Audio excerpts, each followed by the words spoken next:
बउआ के बलदामा से आवना पैसा यारे दादा मोहनी के बेटा माई कमाला के आब गहबर में न पैसा हो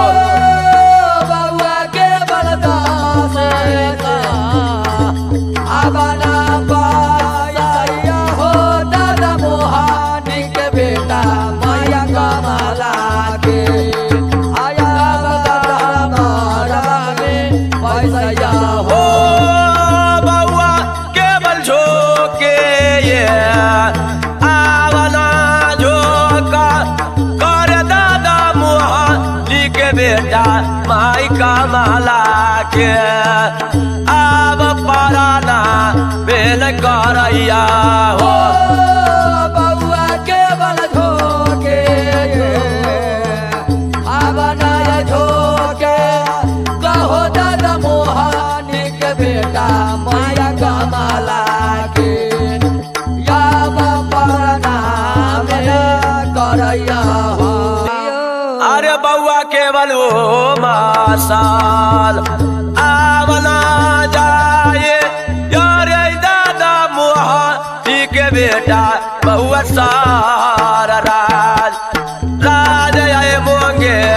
राम जाया हो बउआ के बल होना साल अब चल जाई हो दादा मोहनी के बेटा या सहारा राज मोंगे जाइया हो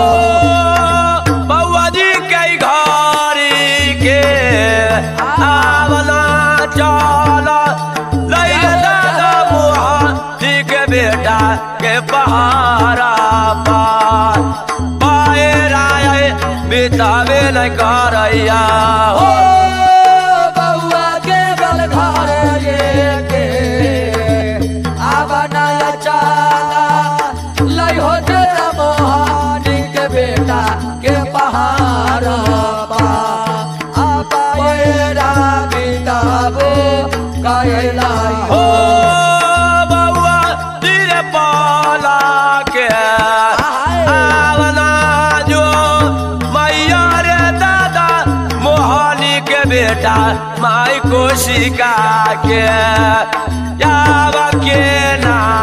रवे जो मैया हो बउआ के पाला के आवना जो हो दादा मोहनी के बेटा माई कोशिका के याब के नारे जो मैया हो बउआ केवल बोले आवना बोला यार दादा मोहनी के बेटा माई कोशिका से आव जावा बेन सजैया हो बउआ के बल बोले आवना हो बोला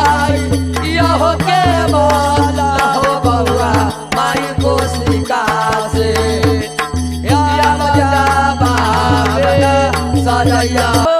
आगे माई कोशिका पारावा आब वो तारे कगई माई कोशी कागे मैया हमरा कोशिका